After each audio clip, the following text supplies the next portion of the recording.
Hi, my name is River Lewis, and we're talking about why kids should not have electronics. They should not have electronics because they might look up something bad or look up cuss words or see something inappropriate, and they might say them.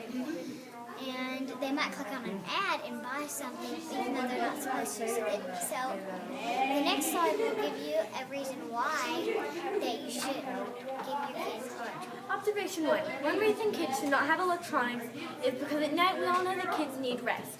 Well, this is especially for older teenagers and younger children. Younger children like to be up on YouTube watching videos and doing stuff like that. And then for teenagers, they like to be up all night texting. And this affects very much on their school and activities such as around the world. Thank you.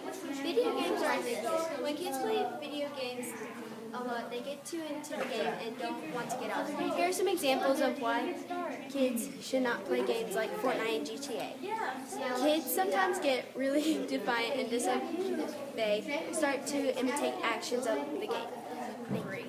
It makes kids distant, very distant, because their full attention is on the video game instead of the world around them. They're not communicating with their parents and siblings, and that can cause depression to other people in their family. They also do not interact with the world around them. Thank you. You saw what can happen when these little screens take over our lives. One of the doctors featured in that report is from Metro Detroit. He's studying how tablets and cell phones affect your child's brain. Look what happens in a healthy child compared to someone with internet addiction. Gone. Down it. 7 Action News reporter Kim Russell takes us behind the scenes of an experiment all parents need to see. We carry our cell phones everywhere, and they are an easy distraction, not only for adults, but for children. But is it dangerous? Right now, researchers at Children's Hospital and Wayne State are looking into that. Nice to meet you. Our executive producer, Jody Heisner, and her husband, Jeff, wanted to find out how tablet use impacts their children, Ella and Jackson. Once Ella and Jackson learned they'd get to play on a tablet for an experiment, they were in.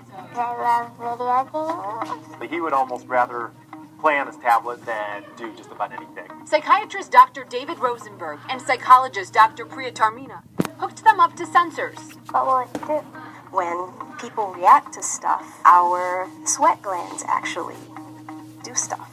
And even if it's just a tiny bit, you don't have to be dripping with sweat, but even just a tiny little change, this sensor can pick up. The sensors measure how stimulated they are doing different tasks. Now you get to play it. They found two things. Oh, boy. The sensor showed the tablet is much more stimulating than other activities. And this curve up here is what you see when she was actually playing a game that she enjoyed on an iPad. And the children's mood changed.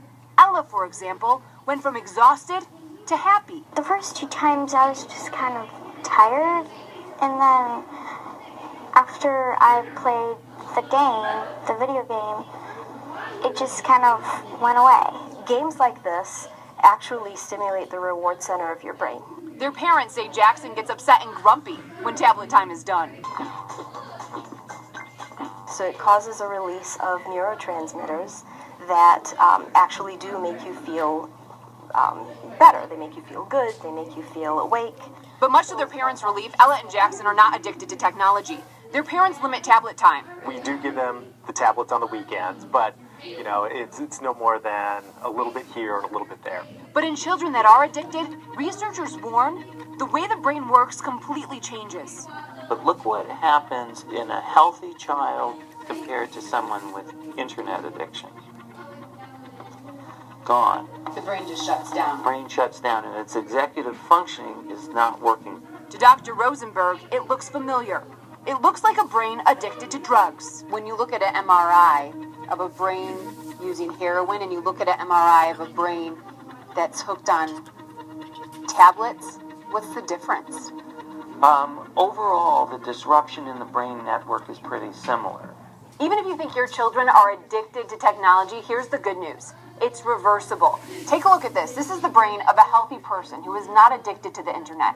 Compare that to this, a picture of someone who is addicted. There is a lot less brain activity. But if that person goes on a digital fast, take a look. The brain heals. Some of the people who are making the games are designing them deliberately to hook us on them and to get us addicted and not want to do anything else. So how do you protect your children? It's all about getting help if you need it and having rules. Do not let them use it before homework. Definitely do not let them use it during the week, but give it to them as a reward on weekends when everything's done. I always tell parents that parenthood is not a democracy. At best, it's a benevolent dictatorship, and that we do have to take ownership. Because technology, tablets, and phones are such a part of our culture, it's almost impossible to avoid them long term. So if it's an unhealthy habit you or your child is dealing with, doctors say don't hesitate to get help. Often it's caused by an underlying condition. Kim Russell, 7 Action News.